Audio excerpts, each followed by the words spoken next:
Obrigado, Pai, pela oportunidade de estarmos juntos mais uma vez. Então, nós estamos no nosso módulo básico da Escola Urântia. Hoje nós continuamos no terceiro título, que é o Jardim do Éden. Esta aqui é a segunda aula deste título, que vai falar sobre Adão e Eva. Então, muito obrigado a todos vocês. Muito legal estar com todos vocês aqui juntos. E eu vou, então, compartilhar a minha tela, na esperança de que todos vocês possam vê-la. E, bom, imagino que está todo mundo vendo aí a minha tela. O que nós vamos discutir aqui hoje é basicamente, como eu falei, sobre Adão e Eva. É sempre importante lembrar que nada substitui a leitura do livro e o estudo individual de cada um. Este tema mesmo é um tema muito fascinante e que tem uma série de conceitos e uma série de aprendizados e entendimentos que requerem o conhecimento, o estudo de vários outros títulos do livro para a gente ter uma adequada compreensão dele. É claro que falar sobre Adão e Eva como personagens da nossa história é muito fácil, mas compreender toda a natureza deles, compreender o papel deles, compreender a missão deles, o trabalho deles, requer um estudo bastante aprofundado do livro para que a gente possa ter um entendimento claro de tudo o que está acontecendo. Eu não vou estar acompanhando o que está acontecendo no chat, até porque, para poder prestar atenção naquilo que eu vou estar falando aqui, vou estar concentrado aqui nos meus slides e no que eu preparei para falar para vocês, mas qualquer um pode me interromper a hora que quiser. E, nesse caso, por favor, não tenham receio, pode abrir o microfone e falar. Por falar nisso, enquanto não estiver usando o microfone, eu peço que todo mundo mantenha o seu microfone desligado, por favor, para não termos interferências de som aqui na nossa aula. Bom, então, módulo básico, como eu falei, o Jardim do Éden, que é o terceiro título desse módulo básico, e estamos hoje na segunda aula, que é Adão e Eva. Eu preparei aqui um pequeno preâmbulo para a gente fazer uma recordação muito rápida da nossa existência, da existência do plano de Deus, né? Que criou para a gente aqui esse universo dos universos, que nós podemos definir como sendo o tempo e espaço, onde as coisas acontecem nesse programa evolutivo desejado pelo nosso Pai Celestial, com o propósito de formar essa miríade de seres que nos inclui como seres perfeccionados.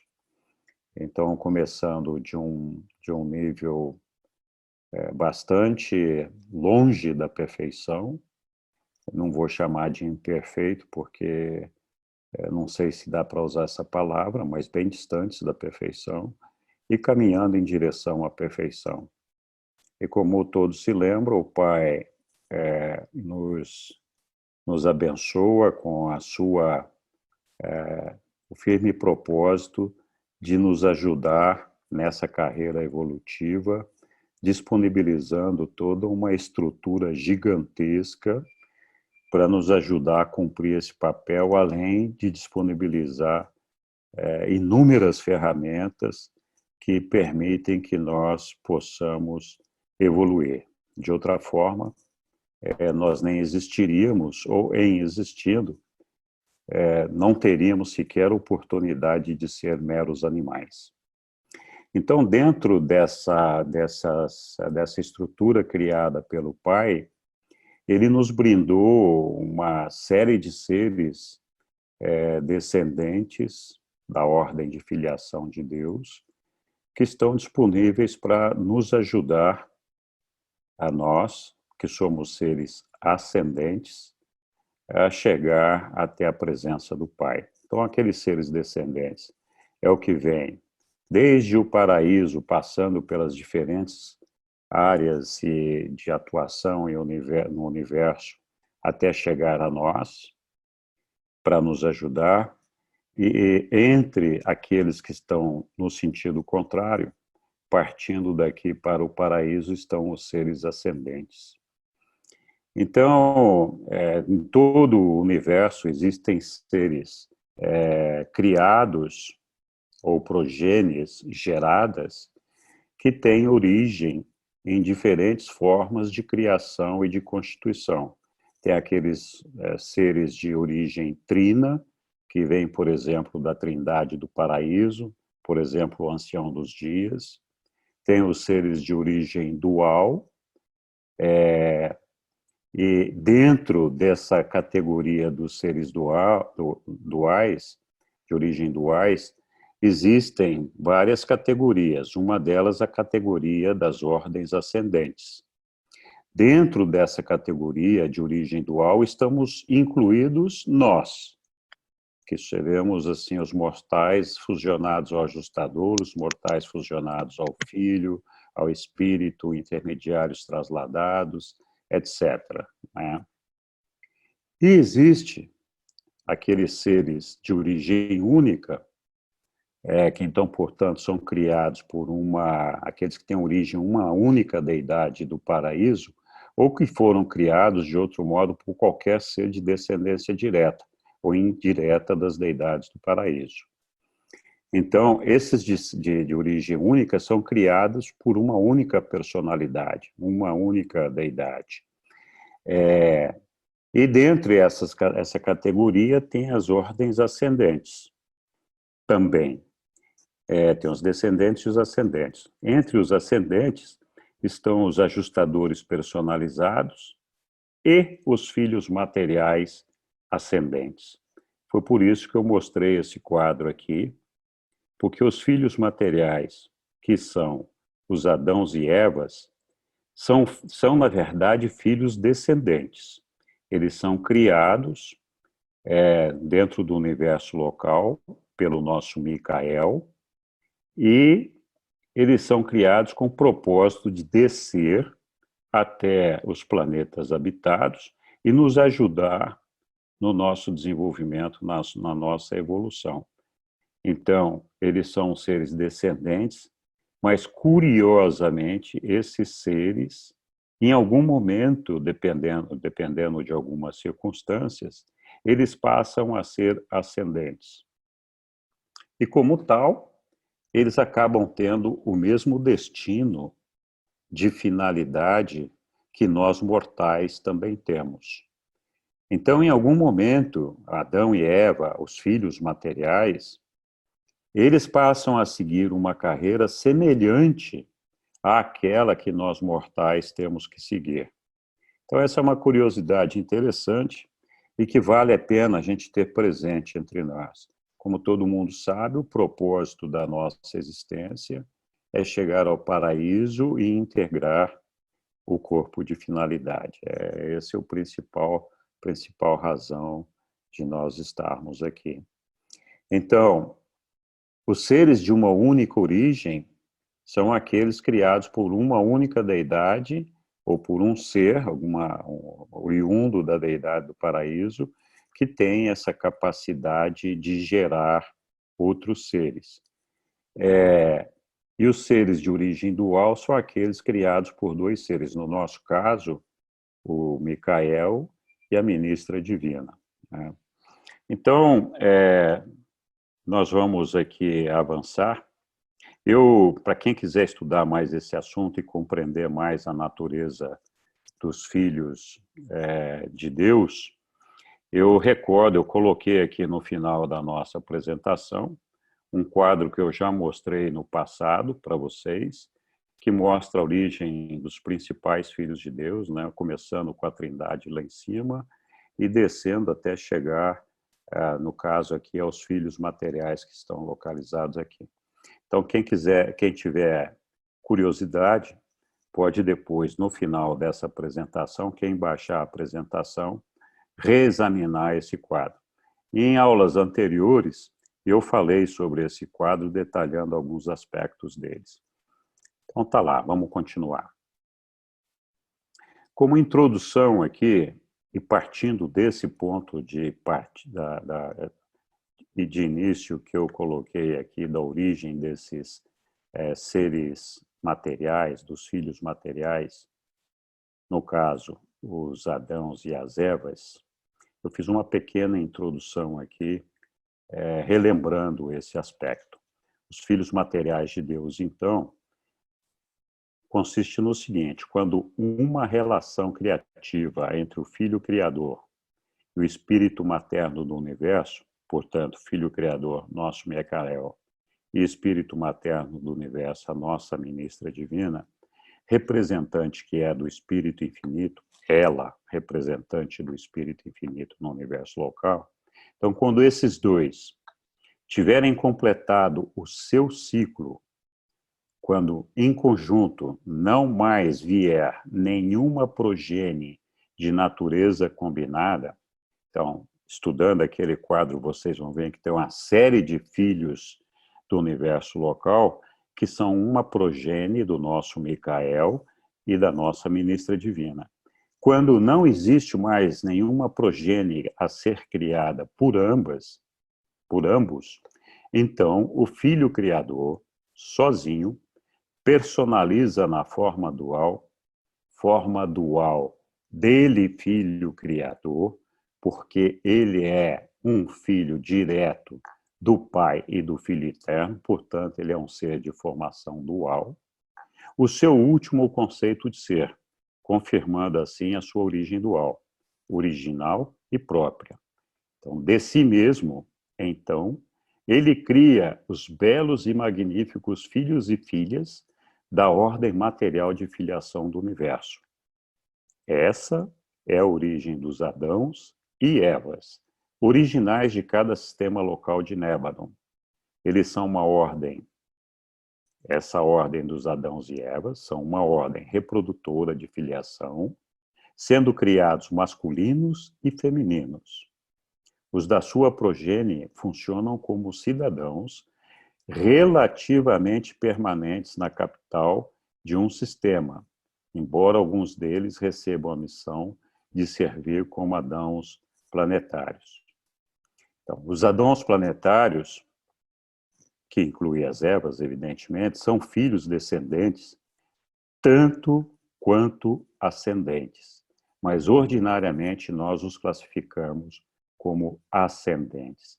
Então, a gente tem que ter sempre presente que esses filhos, apesar de estarem para nos servir e nos ajudar, e serem de uma origem descendente, eles têm uma meta de destino semelhante à nossa. Em algum momento, então, vão ascender conosco. Os filhos materiais ascendentes.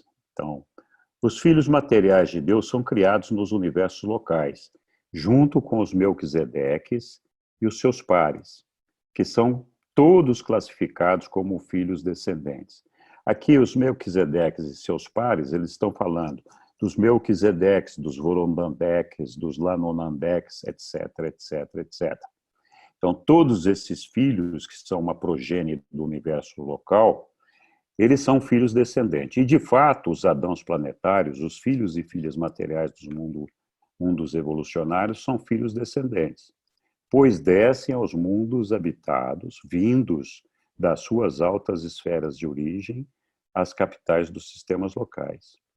Esse porém é meu, e disse então, porém, quando um mundo evolucionário avançado atinge as eras mais maduras da idade de luz e vida, os filhos materiais, o Adão e Eva planetários, podem escolher humanizar-se, receber ajustadores e embarcar no curso evolucionário de ascensão no universo que leva ao corpo mortal de finalitores.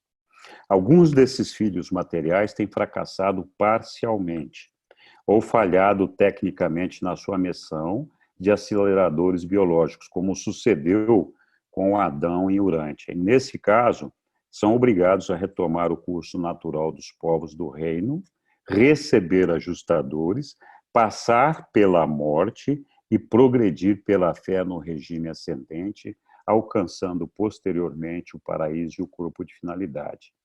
Então, a partir desse momento que eles perdem essa condição de filhos materiais e passam a assumir a condição de filho ascendente, eles são, então, parceiros nossos nessa carreira evolutiva. Então, a origem e natureza dos filhos materiais. Então, quem são esses seres, né? Os filhos e as filhas materiais, como nós já falamos, são uma progênie do Filho Criador, dele sozinho, nosso Micael. Eles são semimateriais e são sexuados. Então, estão destinados a funcionar como elevadores físicos nos mundos evolucionários. Nós vamos falar um pouquinho mais disso. Aqui tem um aspecto interessante para ser lembrado. O Filho Criador produz um casal desses seres para cada sistema local. Esses pares originais são diferentes pela sua natureza, pois estão sintonizados com o modelo de vida dos seus respectivos sistemas. Então, o nosso Micael, ele produz apenas um par para cada capital de sistema. Então, apenas um casal. Nós temos 10 mil sistemas no universo local de Nébadon. Então, portanto, criados por Micael, esses filhos materiais têm um selecto grupo, esses originais, de 10 mil casais. Portanto, 10 mil Adãos e 10 mil Evas. No último censo, na época da publicação do livro, existiam 161 milhões de seres materiais, aproximadamente, desses filhos materiais. Portanto, todos esses outros filhos materiais são descendentes, são a progênie desses 10 mil casais. Tá? Então, em cada sistema, nós temos um agrupamento desses casais de Adão e Eva. O Adão e Eva que vieram para Urântia descendiam do par original de filhos materiais de Satânia. A altura desses seres é de aproximadamente 2,5 a 3 metros. Os seus corpos brilham com um halo de luz radiante de tonalidade violeta. O sangue material circula nos seus corpos materiais, que também, esses corpos, estão sobrecarregados de uma energia divina e luz celeste. Os Adãos e as Evas são iguais. A única diferença entre eles é a sua natureza reprodutiva, que evidentemente implica que eles tenham alguns dons químicos diferentes. Eles são iguais, mas diferenciados pelo sexo. Portanto, são complementares e são projetados para servir aos pares. A ordem material de filhos não é invisível para as criaturas materiais como nós. Então, eles podem ser vistos, compreendidos e podem se miscigenar de fato com as criaturas do tempo, nós. Poderiam até mesmo procriar junto com eles, embora esse papel de elevação biológica fique, em geral, entregue à progênie de tais Adãos planetários. Ok. Continuando, falando da origem e natureza dos filhos materiais de Deus, o Adão e a Eva, do par original diretamente criado, então aqueles que são diretamente criados pelo Micael, cada um daqueles 10 mil casais que habitam cada um dos sistemas do universo local, eles são imortais por dom inerente, exatamente como são todas as outras ordens de filiação do universo local. Mas atenção, uma diminuição do potencial de imortalidade caracteriza os seus filhos. Esse casal original não tem o poder de transferir a imortalidade incondicional a seus filhos e filhas de procriação. A sua progenie depende para a continuação da vida de uma sincronia intelectual ininterrupta com o circuito gravitacional da mente e do espírito. Então, atenção, aqui eles estão falando daqueles filhos de Adão e Eva enquanto gerados na capital do sistema, no nosso caso, lá em Jerusalém. Em Jerusalém, os filhos leais de qualquer Adão e Eva são imortais. Agora, atenção. A progenie de um filho e uma filha material procriada depois da sua chegada em um planeta evolucionário não é, assim, imune à morte natural. Ocorre uma mudança no mecanismo da transmissão da vida quando esses filhos são rematerializados, quando o casal sai de Jerusalém e vai para o planeta de destino para atuar como Adão e Eva, eles são desmaterializados e rematerializados no destino. E nessa rematerialização eles são modificados para as funções reprodutivas em um mundo evolucionário. E essa modificação é feita pelos portadores da vida, que privam propositadamente os Adãos e as Evas planetárias do poder de conceber filhos e filhas imortais. Assim, se não caírem em falta, um Adão e Eva em uma missão planetária podem viver indefinidamente. Mas dentro de certos limites, os seus filhos experienciam uma longevidade que decresce de geração para geração. Isso é uma coisa importante para a gente guardar na nossa memória. Continuando ainda sobre a origem e natureza dos filhos materiais de Deus. Os filhos materiais alimentam-se com uma combinação de duas fontes de energia. Uma alimentação natural, como fazem todos os mortais, e uma alimentação de energia cósmica que lhes assegura a imortalidade. Em princípio, isso daqui é para aqueles casais, aqueles seres materiais que estão lá na capital do sistema. Quando eles são transferidos para o planeta de seu destino, eles, então, são alimentados com um fruto que lhes dá essa energia cósmica que provém daquela árvore da vida. Muito bem, caso falhe em sua missão, ou caso se rebele consciente e deliberadamente, essa ordem de filhos fica isolada e lhe é cortada a conexão com a fonte de luz e vida do universo. Então, quando existe esse corte dessa fonte de luz, mesmo que eles comam, por exemplo, do fruto da árvore da vida, ela já não vai surtir o efeito que deveria surtir, dando-lhes a imortalidade. E que é a mesma situação que se um mortal comum comesse esse fruto dessa árvore.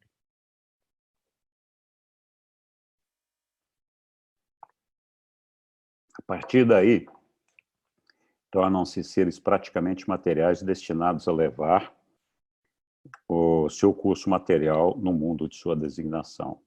A morte material, finalmente, a carreira planetária de tal encerrará finalmente a carreira planetária desse filho. Enquanto vivem como cidadãos permanentes nas capitais dos sistemas, e mesmo funcionando em missões descendentes nos planetas evolucionários, atenção, os filhos materiais não possuem ajustadores do pensamento. Mas é por meio desses serviços que eles prestam que eles adquirem a capacidade experiencial para em algum momento, receber a residência do ajustador e para a carreira de ascensão ao paraíso. Então, a partir do momento que eles recebem a residência de um ajustador do pensamento, eles, então, passam a ser seres ascendentes e com direito à carreira de ascensão até o paraíso. E qual é a missão dos filhos materiais nos mundos mortais habitados? Então, nós estamos falando aqui da missão principalmente nos mundos mortais habitados, porque além dessa missão, os filhos materiais têm várias outras atividades e funções que são exercidas nos mundos moronciais, como cuidar do berçário, enfim, uma série de outras atividades que são exercidas por eles lá nos mundos materiais. A missão desse casal, quando destinado a um mundo mortal habitado, é multiplicar-se e elevar os filhos do tempo que somos nós.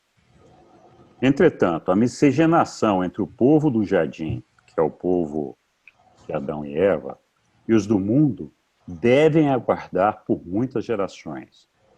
Adão e Eva permanecem biologicamente segregados mortais evolucionários, construindo uma raça forte da sua origem, que é a raça violeta. Então, eles ficam lá se acasalando entre eles e gerando uma quantidade enorme de seres de raça pura, para, e mais tarde, então, se miscigenarem com os habitantes da Terra e promoverem, então, a elevação da raça. De que maneira acontece essa elevação da raça? As células dos filhos materiais e da sua progenie são muito mais resistentes a doenças do que as dos mortais do planeta. As células das raças nativas, nós, são afins, ou do mesmo tipo, dos micro-organismos causadores das doenças.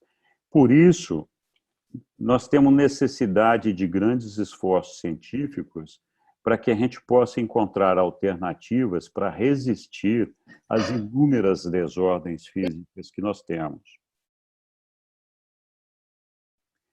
Nós seríamos muito mais resistentes às doenças se as nossas raças carregassem em si mais do plasma da vida adâmica. E, claro, eles têm células mais puras, mais limpas, que facilitam o desenvolvimento da vida espiritual. Os planos para a elevação da raça são preparados pelo príncipe planetário. Então, percebam, primeiro a gente recebe o príncipe planetário, e quando chega o momento de fazer a elevação da raça, o príncipe planetário é que pede a vinda do Adão e Eva, e ele, juntamente com seus assessores, é que estão encarregados de preparar um plano de ação para Adão e Eva para fazer essa elevação. No nosso caso, como o nosso príncipe planetário era um rebelado, foi muito difícil para o nosso filho material e sua companheira atuarem, porque eles chegaram aqui já em grande desvantagem. Não tinha esse príncipe planetário para ajudá-los, orientá-los e ter um plano lá que pudesse ser executado por eles. Muito pelo contrário. O príncipe Caligastia fez uma hábil e efetiva oposição a essa missão adâmica. Ele não queria que eles viessem. Entretanto, nos mundos normais, quando a linhagem vinda dos filhos materiais estiver acrescentada às raças mortais em evolução dos mundos, uma era nova de maior progresso evolutivo é iniciada. Em seguida a essa fusão procriadora, as aptidões importadas e traços supraevolucionários é produzida com uma sucessão de avanços rápidos na civilização e um grande desenvolvimento racial. De forma tal que, em 100 mil anos, mais progresso é feito do que em 1 milhão de anos na luta anterior. Apesar de tudo, apesar da gente não ter alcançado esse propósito, ele não ter chegado ao seu ponto culminante, no nosso mundo, mesmo em face do malogro dos planos ordenados, um grande progresso aconteceu. desde que a dádiva do plasma da vida de Adão veio para os nossos povos.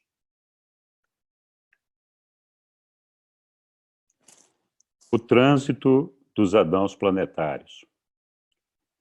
Então, aqui nós vamos começar a falar de quando os filhos materiais, Adão e Eva, então, são convidados a participar da vida de um planeta, e eles são retirados, então, lá da capital do sistema, em Jerusalém, e são transferidos, transladados para o planeta onde eles vão prestar o seu serviço.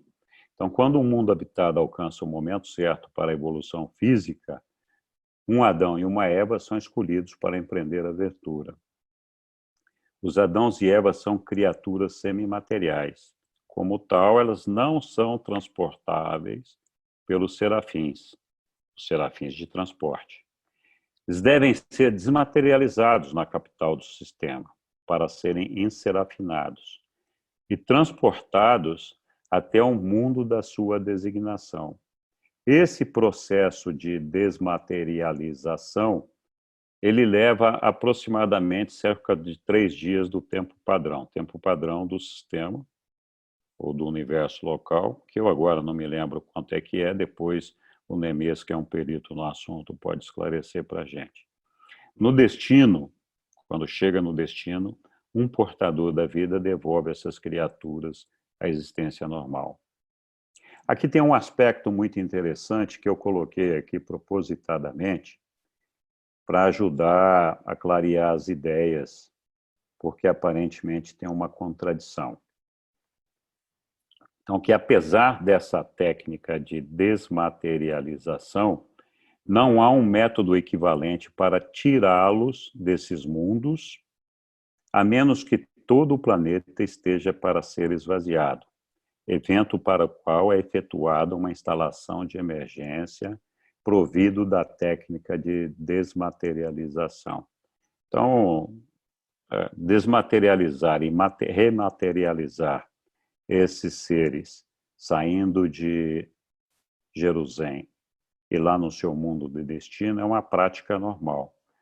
O inverso não tem essa metodologia equivalente.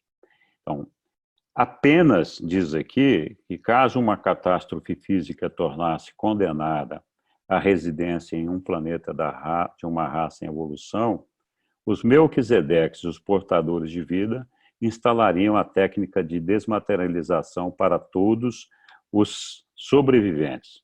E por meio do transporte seráficos, esses seres seriam levados para um novo mundo preparado para a continuação da sua existência. A evolução de uma raça humana, uma vez iniciada em um mundo do espaço, deve prosseguir de modo totalmente independente a sobrevivência física daquele planeta. Mas durante as idades evolucionárias, não é de se considerar que um Adão e uma Eva planetários deixem um mundo de suas escolhas. Então, aqui vários aspectos para serem considerados rapidamente. O primeiro é que não tem essa técnica dessa reversão, essa retirada dos seres materiais de um planeta somente aconteceria nessa situação de que o planeta estivesse na eminência de colocar em risco a vida dos seus habitantes. E aqui outro aspecto curioso é que o Pai tem um plano para nos mudar para um outro planeta se o nosso planeta estivesse ameaçado por qualquer razão. Então, esse é um aspecto para ser guardado também. Então, essa técnica eu coloquei aqui, e lá na frente, quando a gente for discutir sobre a queda de Adão e Eva, vocês vão ver que os filhos de Adão e Eva foram removidos do planeta. Como isso aconteceu se, em princípio, não existe essa técnica para isso? Então, aqui tem várias teorias e possibilidades para serem discutidas. Eu não vou entrar no mérito disso agora. Claro que isso é possível de ser feito, mas despertar a curiosidade e o estudo de vocês. Talvez, quando a gente for estudar o momento em que esses filhos foram retirados daqui, a gente volte a falar deste assunto. E ainda, continuando, então, a parte final desse trânsito dos Adãos planetários, quando da sua chegada ao destino planetário, o filho e a filha materiais são rematerializados sob a direção dos portadores de vida. Lembram? Nós já falamos disso lá atrás. Todo esse processo leva de 10 a 28 dias do tempo de Urântia. A inconsciência do sono seráfico continua durante todo esse período de reconstrução. Quando a reconstituição do organismo físico se completa, esses filhos e filhas materiais encontram-se, portanto, prontos nos seus novos lares e seus novos mundos, para todos os intentos e propósitos, exatamente como estavam antes de submeter-se ao processo de desmaterialização em Jerusalém. Aqui não fala, mas eu ressalvo aqui aquele aspecto de que, nessa reconstrução, eles perderam aquela capacidade de gerar filhos imortais. Toda a sua progenie nasce sem essa característica da imortalidade.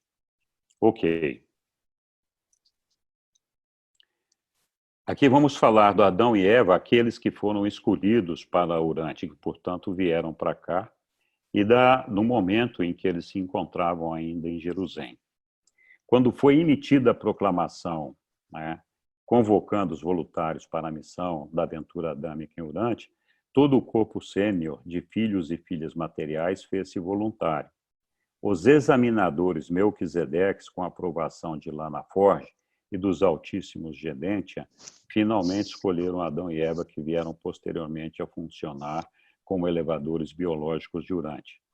Então, o livro não esclarece, mas eu entendo que o corpo sênior de filhos e filhas materiais são aqueles descendentes diretos daquele casal criado por Micael no nosso sistema. Então, depois viriam os outros, né? Os examinadores Melquisedeques são os que fazem esse teste, essa aprovação, juntamente com Lana Forge, que nesse momento aqui já era o novo soberano do nosso sistema em substituição a Lúcifer. E, claro, também aprovados pelos altíssimos de Dente, que são os Vorondandex, os três pais Vorondandex, que dirigem a nossa constelação, a qual o nosso sistema de Satânia está subordinado. Ok, então eles foram aprovados, né?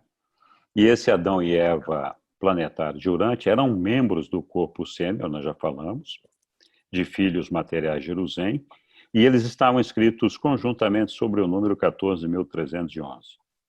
Eles pertenciam à terceira série física, e eu não sei o que significa isso, e tinham em torno de 2,5 metros de altura. Na época, então eu estimulo todo mundo a procurar saber o que significa a terceira série física. Na época em que Adão foi escolhido para vir a Urântia, ele estava servindo com Eva nos laboratórios de ensaio de provas físicas de Jerusalém. Eles trabalharam por 15.000 anos nessa divisão, que era aplicada à modificação de formas físicas. Também haviam sido instrutores, anteriormente, nas escolas de cidadania para recém-chegados em Jerusalém, que é uma outra função daquelas que os seres materiais, os filhos materiais desenvolvem lá em Jerusalém. O Adão e Eva escolhidos, então, para Urântia, que haviam permanecido leais a Micael durante a rebelião de Lúcifer.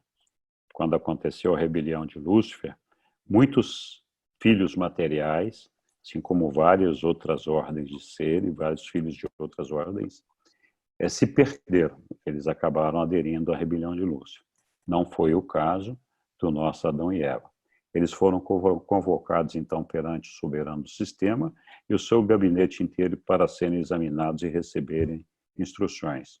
Então, nessa oportunidade, eles foram colocados a par de tudo que estava acontecendo aqui em Urântia e foram exaustivamente instruídos quanto aos planos que deveriam seguir ao aceitarem as responsabilidades de um governo de um mundo tão transtornado por conflitos. Ou seja, Eles sabiam exatamente qual é a missão deles, os planos que eles tinham que seguir e todos os problemas que nós tínhamos aqui. Eles foram colocados sob juramento, como conjunto de lealdade aos Altíssimos Gedentia e a Micael de Salvington. Foram aconselhados a considerar a si próprios como subordinados ao corpo de administradores Melquisedeque de Uranus. Então, administrando o nosso planeta, até que esse corpo de governo julgasse adequado entregar a direção do mundo ao encargo deles. Adão e Eva, os escolhidos para Urântia em Jerusalém. Essa aqui é a última parte, então, falando deles em Jerusalém.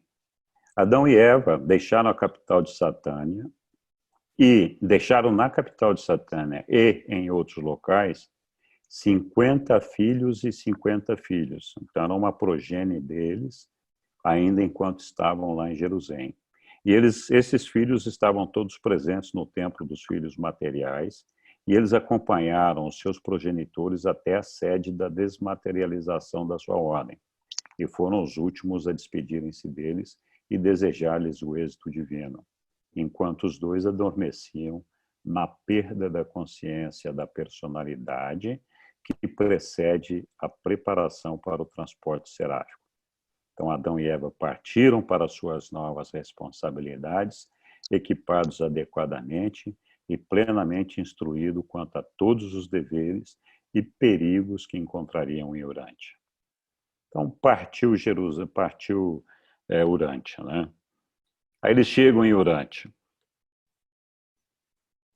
Adão e Eva chegaram em Urântia há exatamente 37.934 anos, do ano 2020 depois de Cristo. Então, essa é a conta fazendo a retrospectiva, aproximadamente 38 mil anos atrás.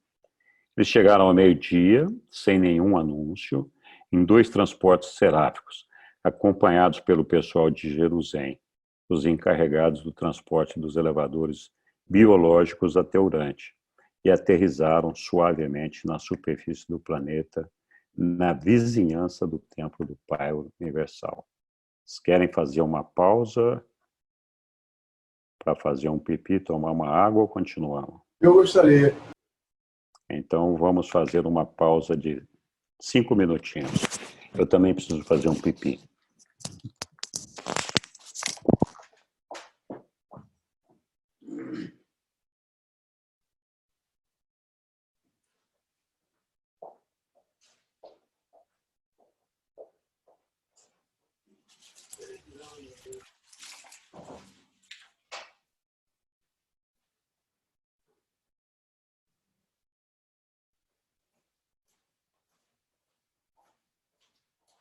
Um café, amor?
Alguém quer aproveitar para fazer alguma pergunta ou algum comentário?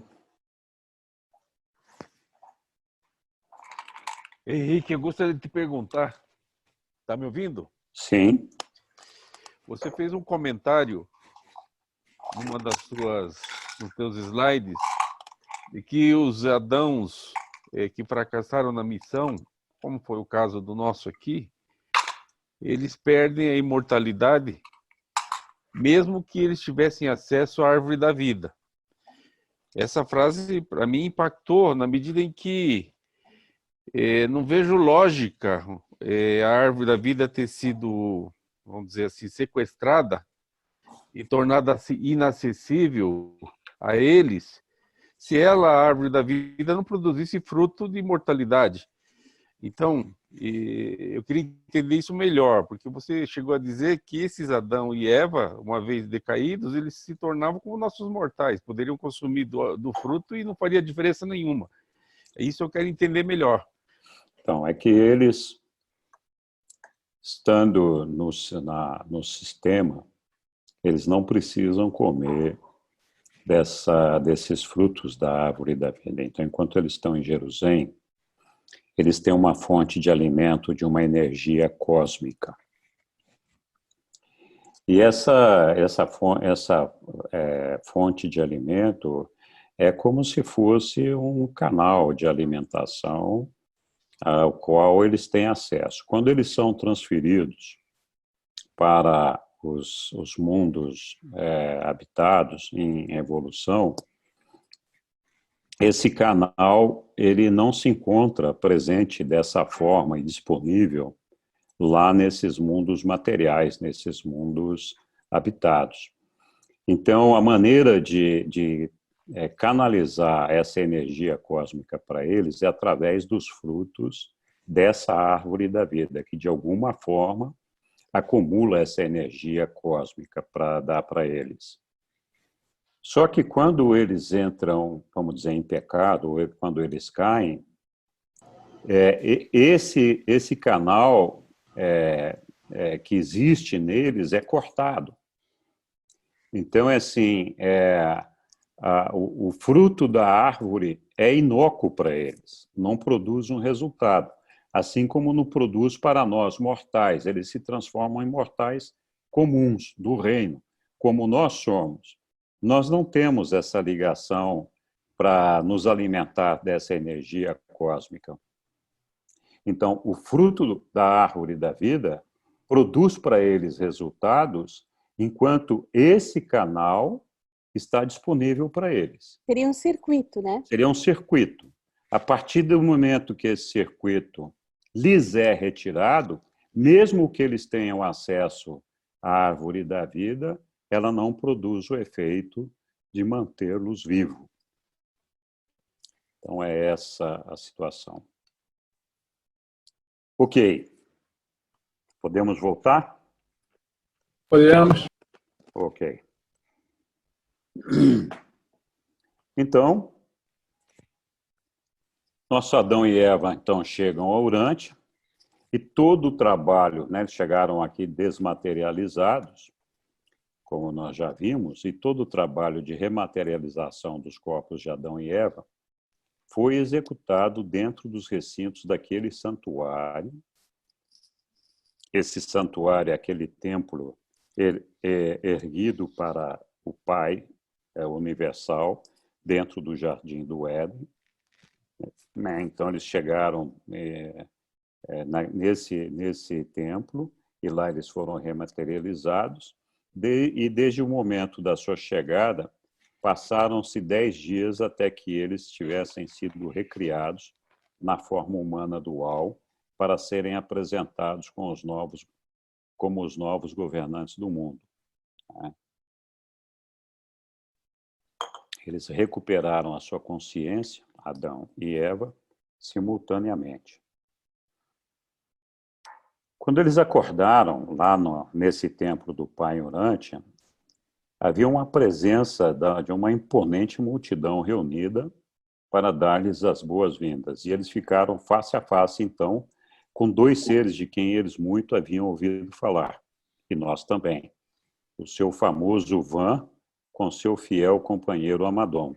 Vocês se lembram que Van era um dos membros do corpo dos assessores do príncipe, que resistiu à rebelião, e o Amadon era aquele que deu para ele o plasma da vida para a reconstituição do corpo de Van, quando ele veio aqui junto com o nosso príncipe planetário. Quem tiver dúvidas sobre isso, visite as aulas anteriores aí, que falam do príncipe planetário e seu corpo de assessores. A língua do Éden, nós tínhamos um idioma, então, lá no Éden, era um dialeto andônico, que era o que Amadon falava. Van e Amadon haviam melhorado bastante essa língua, criando um novo alfabeto de 24 letras, e esperavam vê-la transformar-se na língua oficial de Urântia, quando a cultura edênica se espalhasse pelo mundo. Adão e Eva já haviam aprendido e dominavam esse dialeto, porque lá em Jerusalém, evidentemente, o idioma é outro. Então, antes deles partirem de Jerusalém, eles estudaram e aprenderam esse dialeto, de modo que Amadon ouviu o seu novo governante dirigir-se a ele na sua própria língua.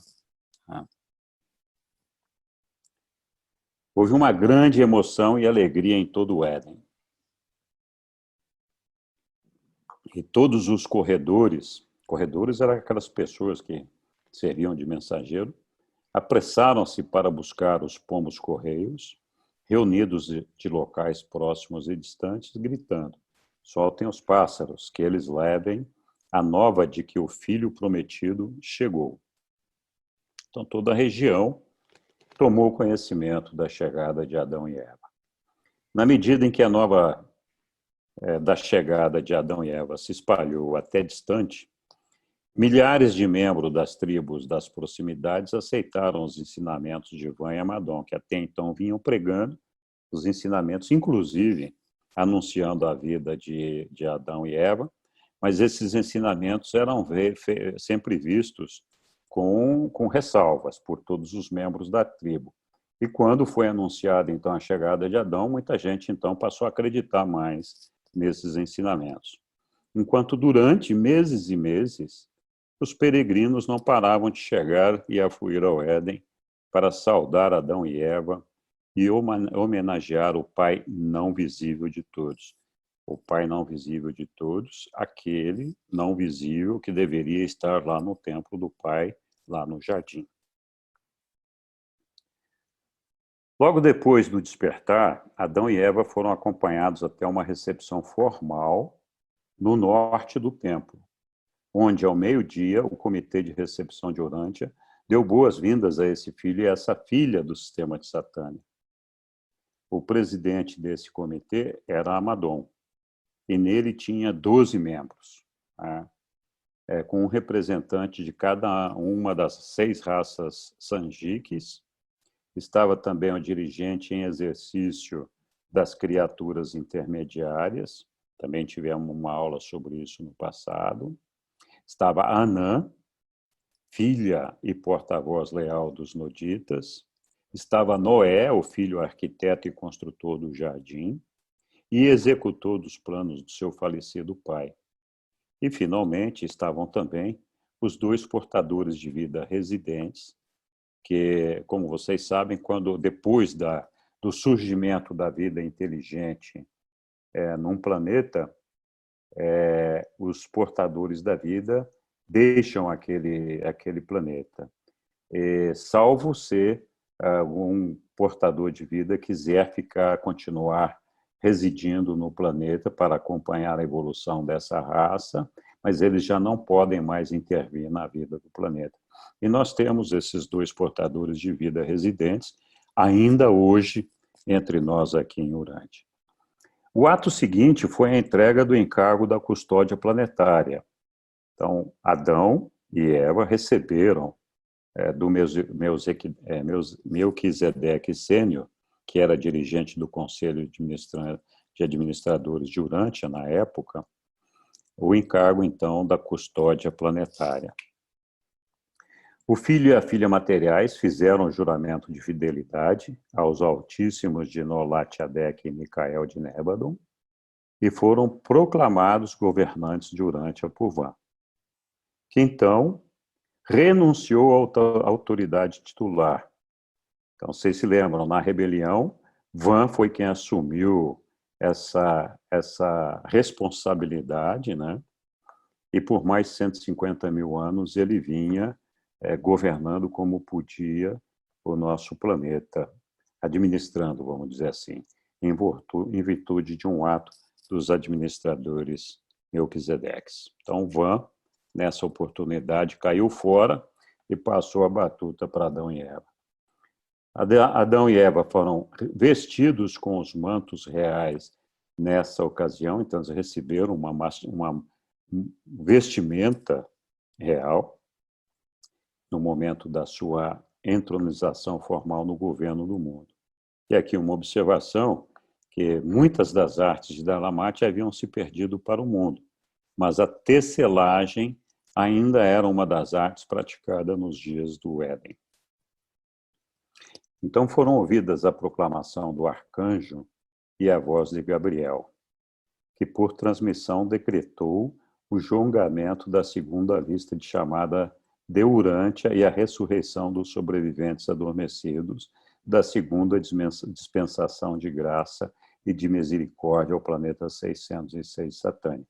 Então, como vocês sabem, periodicamente nós temos as listas de chamada com a dispensação, né, que acontece e a ressurreição dos sobreviventes adormecidos, que vão se acumulando lá e acontecem de tempos em tempos, não é uma coisa regulamentada, mas não tem um prazo certo, mas quando vem um ser celestial ou um filho magisterial, como aconteceu com o príncipe planetário, e neste caso, na chegada do Adão e Eva, houve então essa dispensação. A dispensação do príncipe já havia passado, né? E a idade de Adão, que era a terceira época planetária, a primeira antes do príncipe planetário, a segunda, o advento depois do príncipe planetário, e Adão então passou a terceira época planetária. Abriu-se em meio às cenas de grandeza e simplicidade dos novos governantes de Urântia. Começou seu reinado sob condições aparentemente favoráveis. Não obstante a confusão de âmbito mundial ocasionado pela falta de cooperação daquele que o precedera em autoridade no planeta, nosso príncipe planetário. Bom, aí teve um período de adaptação de Adão e Eva, e eles passaram então a estudar e aprender sobre o planeta. Então esse aprendizado durou cerca de uma semana. Então, depois da sua instalação formal, Adão e Eva tornaram-se conscientes do seu isolamento planetário. Eles não dispunham mais do sistema de transmissão e todos os circuitos de comunicação extraplanetária, que estavam silenciosos. Então, eles não sabiam o que estava acontecendo no universo local, nem no sistema. Eles mal tinham informações sobre o que acontecia aqui no planeta. Os seus companheiros de Jerusalém haviam ido para mundos onde tudo se passava normalmente. Então, os outros que foram para os outros mundos, com um príncipe planetário bem estabelecido e um corpo de assessores experientes e competentes, pronto para recebê-los e cooperar com eles. Aqui, o príncipe planetário estava muito presente, porque ele ainda estava por aqui e ainda está. E ainda que privado de quase todo o seu poder de fazer mal, ele ainda era capaz de tornar difícil e, em uma certa medida, arriscada a tarefa de Adão e Eva. Então, nós sabemos que Caligástia fez de tudo para que eles não viessem e que, em vindo, fez de tudo para que o negócio deles aqui, o plano deles não desse certo. E assim terminou o primeiro dia de Adão e Eva, na Urântia isolada, o confuso planeta da traição de Caligástia. Muito bem. No segundo dia de Adão e Eva, na Terra foi passado em uma reunião com os administradores planetários e o conselho consultor dos Melquisedeques e seus colaboradores. Eles souberam, então, todos os detalhes da rebelião de Caligástia e sobre o efeito dessa secessão, que essa secessão teve sobre o progresso do nosso mundo, souberam de todos os fatos a respeito do colapso completo do esquema de Caligástia para acelerar o processo da evolução social. Eles também chegaram a uma plena compreensão da loucura que fora tentar realizar o avanço planetário independentemente do plano divino de progresso. E assim terminou mais um dia triste, mas esclarecedor. Eles partiram para o terceiro dia. No terceiro dia foi dedicado a uma inspeção no jardim. E nessa época, então, eles se deslocavam utilizando os fandores, que eram imensos pássaros de transporte. E Adão e Eva viram, viajando nesses fandores, lá de cima, as vastas extensões do jardim, enquanto eram carregados no ar por sobre esse que era o local mais belo da Terra. Esse dia de inspeção terminou com um enorme banquete, né? E para homenagear todos aqueles que tinham trabalhado na construção do jardim. Muito bem. Novamente, Adão e Eva foi depois com Eva fazer algumas reflexões sobre esse que foi o terceiro dia.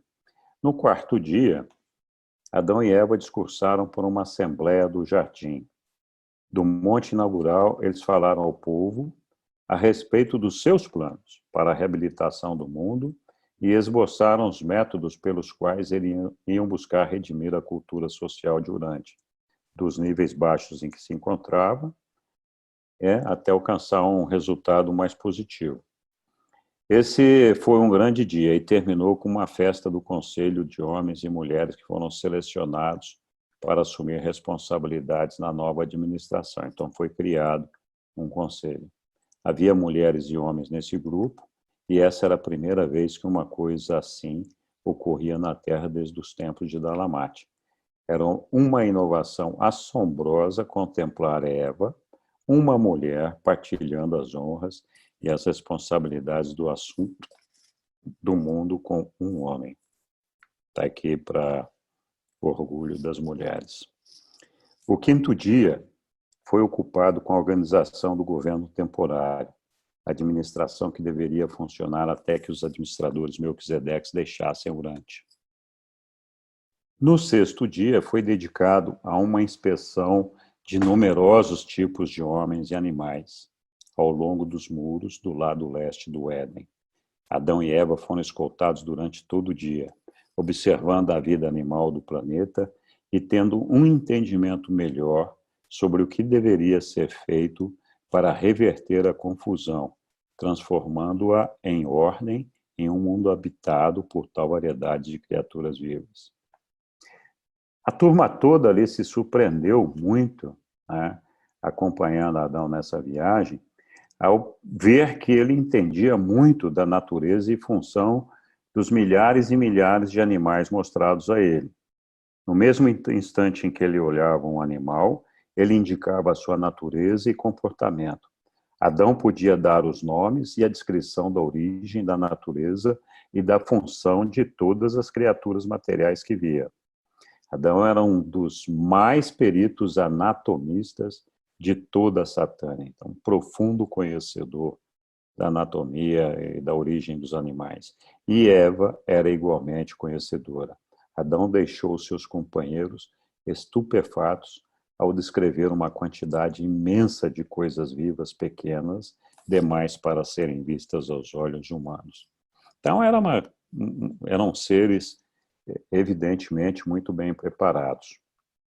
Quando terminou o sexto dia de permanência na Terra, Adão e Eva descansaram pela primeira vez no seu novo lar, no leste do Éden. Os primeiros 6 dias da aventura em Urântia haviam sido bastante cheios e eles aguardavam com grande prazer ter um dia inteiro livre. Ninguém merece trabalhar só, né? No entanto, tanto o discurso inaugural como a destreza e conhecimento que Adão demonstrara ao falar sobre a vida animal de Urântia tinham, de um modo tal, conquistado os corações e os intelectos dos moradores do jardim, que todos ficaram não só de coração aberto para aceitar o filho e a filha recém-chegados de Jerusalém como governantes, mas a maioria estava a ponto de prostrar-se diante deles e de cultuá-los como deuses. Olha, saber demais às vezes dá alguma confusão. Os caras eram bons demais e aí o pessoal começou a enxergar eles como deuses. Naquela noite, enquanto Adão e Eva estavam adormecidos, coisas estranhas estavam acontecendo na vizinhança do templo do Pai, no setor central do Éden. Centenas de homens e mulheres, cheios de emoção e entusiasmo durante horas, escutaram os argumentos apaixonados de seus líderes. Então, apesar de ter boas intenções, eles simplesmente não conseguiam entender como é que pessoas tão inteligentes, tão especiais, podiam ter toda a simplicidade e os modos fraternais e democráticos que esses novos governantes demonstravam. E muito antes do dia nascer, os novos administradores temporários do assunto do mundo chegaram à conclusão, virtualmente unânime, de que Adão e sua companheira eram exageradamente introvertidos e modestos. E aí, então, claro, eles decidiram que a divindade havia descido à Terra em forma corpórea e que Adão e Eva eram, na realidade, deuses. De qualquer modo, estavam quase nesse estado, a ponto de serem dignos de uma reverência adoradora. Os incríveis acontecimentos desses primeiros 6 dias de Adão e Eva na Terra tinham sido fortes demais para essas mentes despreparadas, né? Até mesmo dos melhores homens da Terra. As suas cabeças estavam como que um turbilhão, e eles haviam se deixado levar pela proposta de trazer o nobre par até o templo do Pai, em pleno meio-dia, de modo que todos pudessem inclinar-se em adoração respeitosa e prostrar-se em humilde submissão. E os habitantes do jardim estavam sendo realmente sinceros em tudo isso, né? Amadom, que estava encarregado da guarda de honra que permaneceria com Adão e Eva por toda a noite. Van protestou quando viu todo esse movimento, mas o seu protesto foi ignorado. E, inclusive, ele próprio foi acusado de ser muito modesto e muito simplório, porque ele mesmo deveria ser um deus, já que ele tinha vivido aqui na Terra por 150 mil anos e que ele tinha providenciado a vinda de Adão. Então, ele só podia ser Deus, porque de outra forma não tinha como explicar essa longevidade dele aqui na Terra e todo o plano dele de construção do Éden e de trazer Adão e Eva para o nosso mundo, né? Então, já estava quase que amanhecendo o 7º dia, em Urântia, quando Adão e Eva souberam das alarmantes novidades da proposta desses mortais bem-intencionados, mas evidentemente desguiados. E então, ao mesmo tempo em que os pássaros de transporte já estavam ali prontos para levá-los ao templo do Pai, as criaturas intermediárias que haviam sido enviadas por Van até a residência de Adão e Eva, transportaram Adão e Eva para o templo do Pai, porque as criaturas intermediárias são capazes de fazer tais coisas. Então, aqui mais uma coisa importante para ser notada das coisas, das capacidades das criaturas intermediárias. Ok. Nessa manhã desse 7º dia, Adão explicou para todo aquele povo sobre as ordens dos filhos divinos e deixou claro para eles que apenas o Pai e aqueles a quem o Pai designava poderiam ser cultuados ou adorados. Então, Adão deixou bastante claro que ele aceitaria qualquer honraria e receberia mesmo todo o respeito, mas nunca a adoração. Então, foi um dia memorável e pouco antes do meio-dia, no momento da chegada do mensageiro seráfico, trazendo a notícia de que Jerusalém tomara conhecimento da instalação dos governantes no mundo, Adão e Eva, destacando-se da multidão, apontaram para o templo do Pai e disseram: "E de agora, até o emblema material da presença invisível do Pai, e curvai-vos em adoração a Ele que nos fez a todos e que nos mantém vivos. E que esse ato seja a promessa sincera de que vós não sereis nunca mais tentados a adorar a ninguém senão a Deus. E eles fizeram como Adão lhes havia mandado. O filho e a filha material permaneceram de pé, com as cabeças inclinadas, naquele pequeno monte, enquanto o povo se prostrava à volta do templo. Então, essa foi a origem da tradição do sabá, né? O dia de sábado, sempre no Éden, no 7º dia, era devotada a reunião do meio-dia no templo e o costume de consagrar o resto do dia à cultura pessoal, que perdurou muito tempo. Pela manhã, eles dedicavam-se aos aperfeiçoamentos físicos e, na hora do meio-dia, a adoração espiritual, e à tarde, a cultura da mente, enquanto a noite era passada em regozijo social. Isso nunca foi lei no Éden, mas permaneceu como costume enquanto a administração adâmica conservou o seu poder na Terra. Eu recomendo a todos vocês, né, que depois deem uma repassada em vários desses temas aqui e procurem no livro outras referências sobre isso. Então, a lenda da criação em 6 dias, a lenda da criação de Urante em 6 dias, foi baseado nessa tradição de que Adão e Eva haviam demorado exatamente 6 dias para seu estudo inicial do jardim. Essa circunstância conferiu uma ratificação quase sagrada ao período de tempo da semana originalmente introduzidos pelos dalamatianos. O tempo de 6 dias que Adão passou inspecionando o jardim e formulando os planos preliminares para a sua organização não foi pré-concebido, foi trabalhado dia a dia.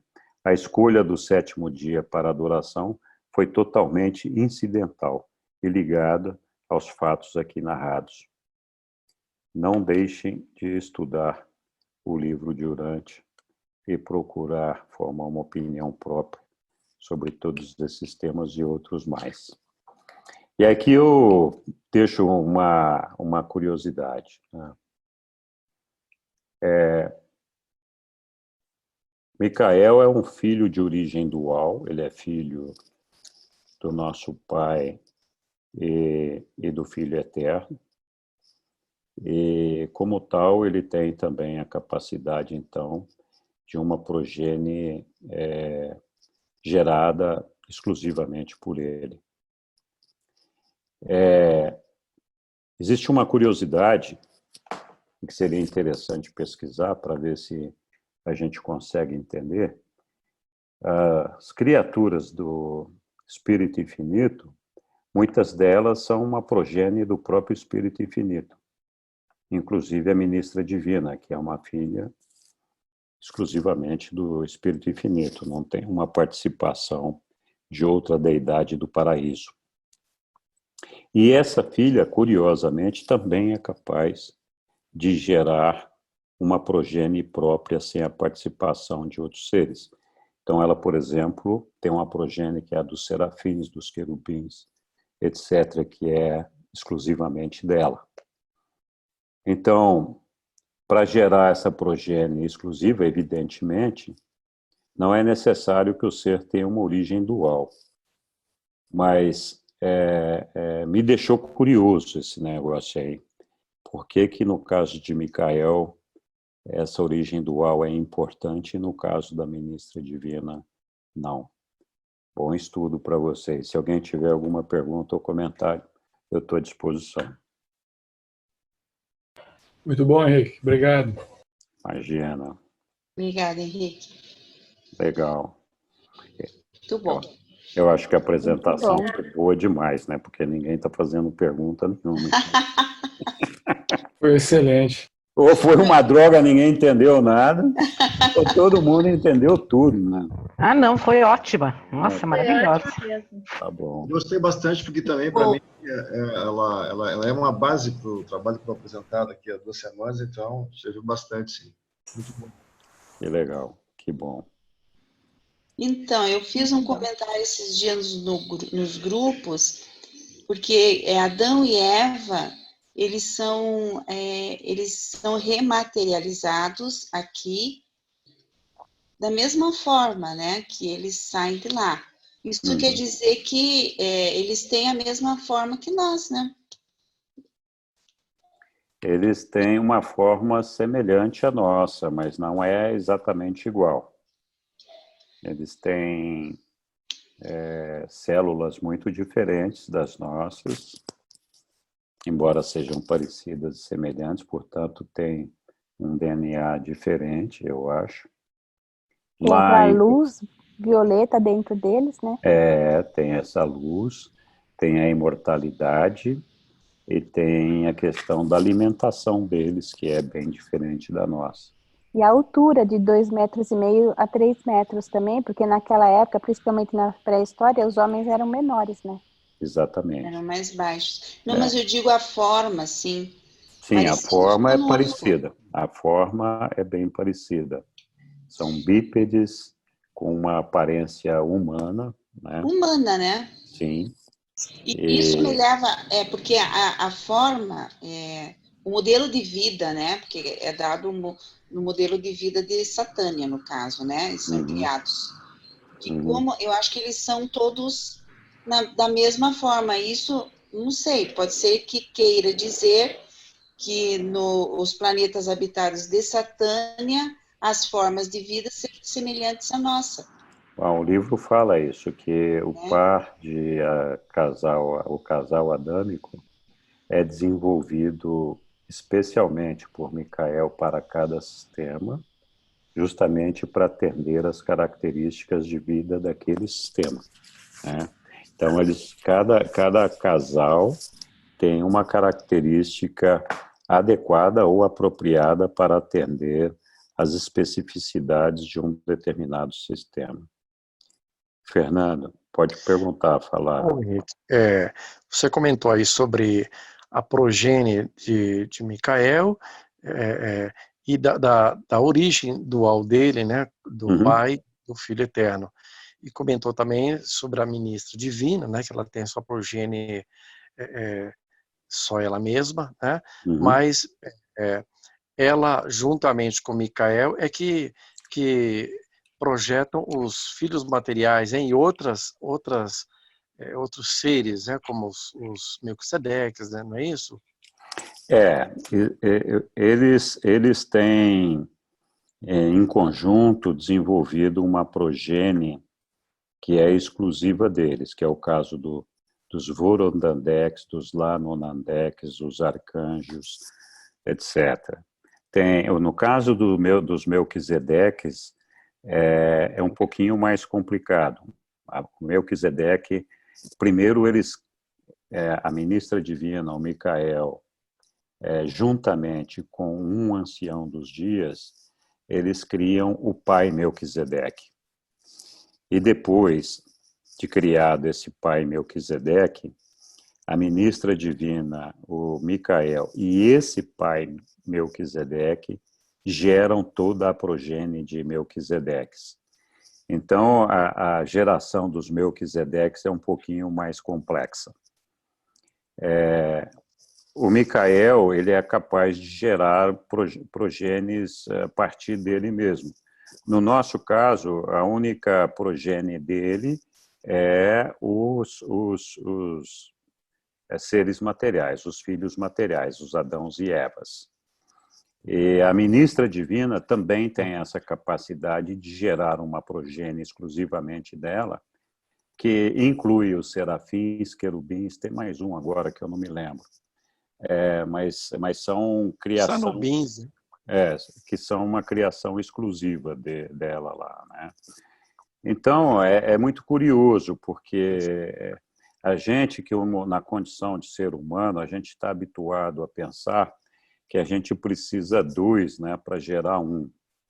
Essa é a nossa cabeça em função do sistema que nós usamos.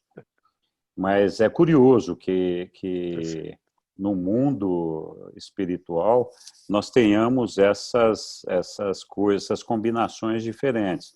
Nós temos filhos da Trindade, Pai, Filho e Espírito Infinito, como é o caso dos Anciões dos Dias, e toda uma sequência de filhos que são gerados a partir da Trindade. Temos filhos duais, que são gerados a partir do Pai e do Filho Eterno, como é o caso dos Micaéis, ou dos Avonais, que são gerados a partir do Filho Eterno e do Espírito Infinito. E, curiosamente, toda uma ordem de seres espirituais que são gerados a partir da terceira fonte, que inclui, mas não só limitado, a ministra divina. Então, assim, é como se o Espírito Infinito tivesse uma capacidade criadora, eu não vou dizer diferente, mas especial, porque eles têm muita progênie que é gerada a partir deles mesmos, né? Dele mesmo, não precisa de uma outra, da participação de uma outra deidade, né? Então, é bem curioso essa coisa, me chama muito a atenção isso daí. Talvez seja porque o Espírito Infinito é o agente conjunto, e nessa condição ele representa o Pai e o Filho Eterno, né? Tem, então, essa condição de estar representando a ambos. Talvez por isso ele tenha essa facilidade, não sei. Perfeito. Mas o Adão, os filhos materiais são filhos só de Micael, né? Ou dele com a ministra divina?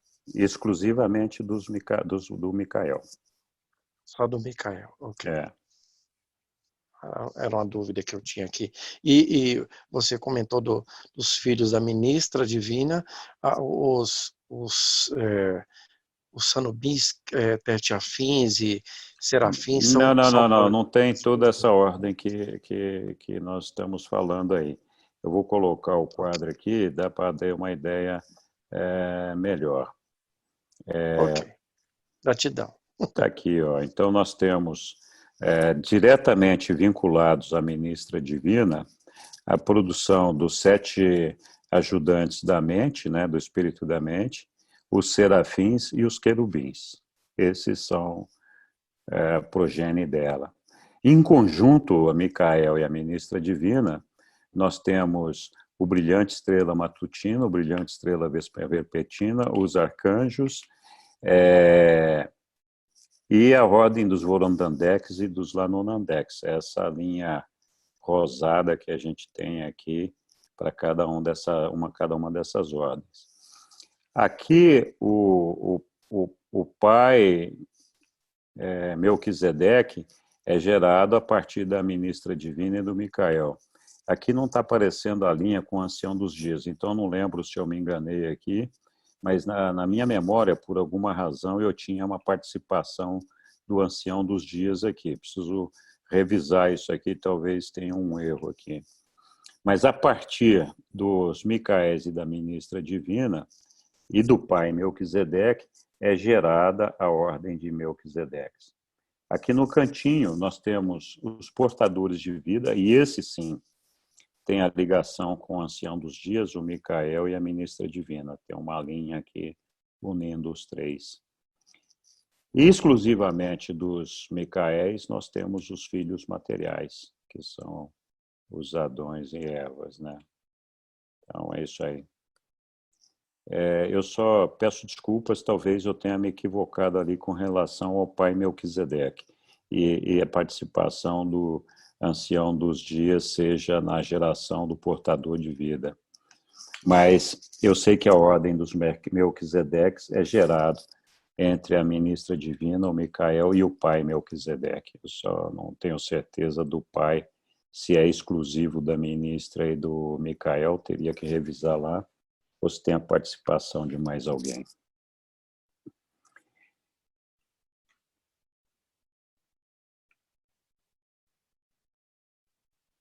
Opa, acabou? Mole. Ou confuso demais. Os dois. Não, tava bem... Obrigado, Henrique. Muito bacana. Obrigado. Tava bem legal. Tá bom. Muito obrigado a Muito vocês. bom.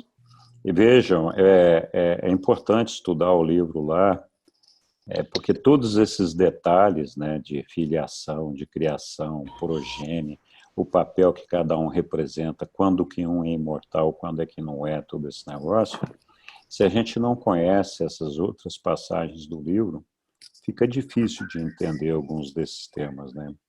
Então, o estudo do livro é sempre importante.